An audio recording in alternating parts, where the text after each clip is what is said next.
Hello and welcome to this episode of the Gunman. In this video I'll be taking you through this black Audi A4 painted in Phantom Black Metallic, paint code L8. So as you can see, all the prep work's already been done. I've then washed it all down with a wax and grease removing solvent, then run that yellow tack cloth over the whole thing 2 to 3 times just to make sure that there's no more bits of lint and dust in it. So this job is just a new door skin or a new door shell, and we had that small repair on the rear door and we're just blending the fender for the colour. So I've left out the footage of painting the inside of the door, and then we'll just go through the outside of it. Being that it's a black colour, it's only going to need 2 coats of base coat colour, so it pretty much looks covered already after the first coat, but you still need to put your effect coat over the top of that to make sure the metallic's standing up correctly, and just make sure that there isn't any other spots that you may have missed. So I usually start from the bottom of a panel. I find it easier to actually watch the colour going on when you start from the bottom. I also do that with my clear too. So here's our effect and our blend coat over the rear door. Just flicking the colour out. I'm using the DeVilbiss GTI Pro with the HVLP air cap on it.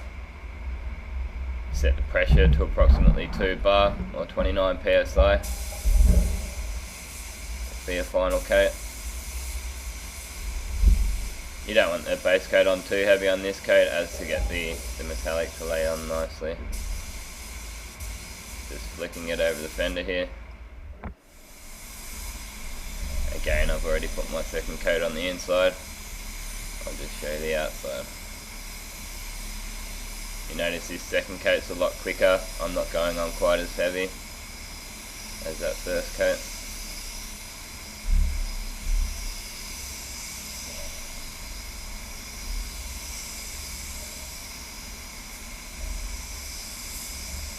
For this job I'm using Standox Crystal Clear Pro, which is a 3:1 HS clear. 3 parts clear, 1 part hardener, 10% reducer.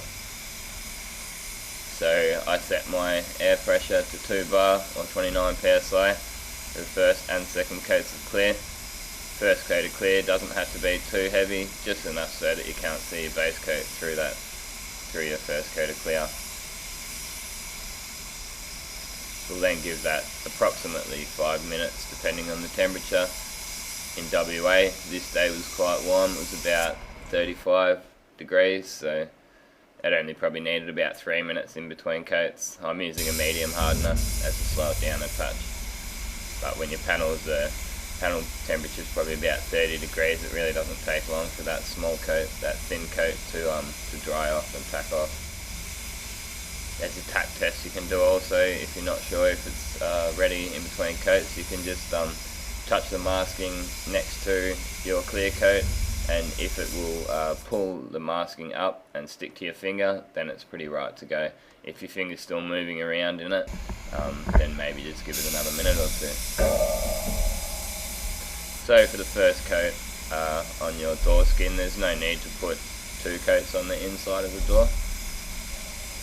One coat's enough inside there, because you don't need the build up.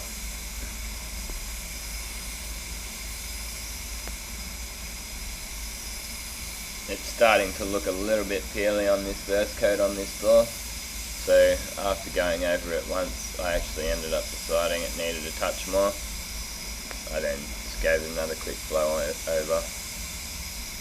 That's partially to do with the primers on these new panels. Their E-coat is what they call them, electrostatic coat, and they're very hard to rub, so sometimes your top coat can actually end up taking on the orange peel from that E-coat. So here we go, our second coat, just moving a little bit slower, same pressure, 2 bar, and on this gun I've got the fluid wound right out, so you wind it in and then you pull it right out, so it's only got about two threads hanging on.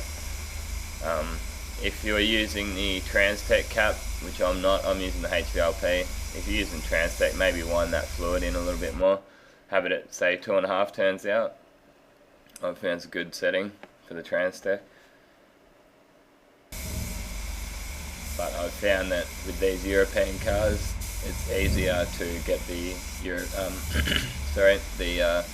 finish of the European cars with the HVLP air cap, because it's quite a thick orange peel. They get it on nice and wet.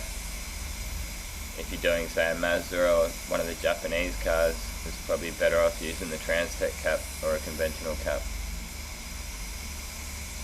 Although you can replicate the same finish with different caps, sometimes it's just easier to change caps over. So here we go with our second coat of clear on the door.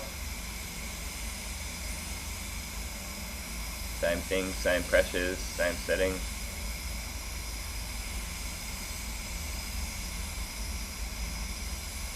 So there's a couple of links to a couple of other guns and in-depth setups on them. I've got an Iwata W400 review and demo at the end of this video. You can click on that link, and I've also got a Sardajet HVLP 4000B review and demo too, so check them out if you like, if you haven't already seen them.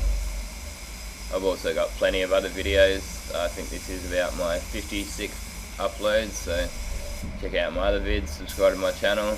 I upload at least 2 or 3 videos a week as I get the time to do it. So again, I've had a look at that and decided it's a little bit too peely for what I like after the first coat, as I said, with the E-coat taking on the orange peel, so I've just decided to smash another quick one just over the guts of it there. You have to be careful if you're using high solid clears, doing stuff like that. It can run if you go over them twice. Sometimes you're better off just leaving them and then polishing them.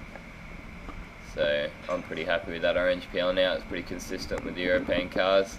As you can see, there's one little bit of dust that landed in the door there. We can then bake that out for 45 minutes. Take it out the back here in the wash bay, give it a denib, and this is a car after being washed up, ready for the customer to pick up. I think it's about time they actually got their bonnet sprayed too, by the looks of this video. So thanks a lot for watching, and this has been another Gunman production. Goodbye.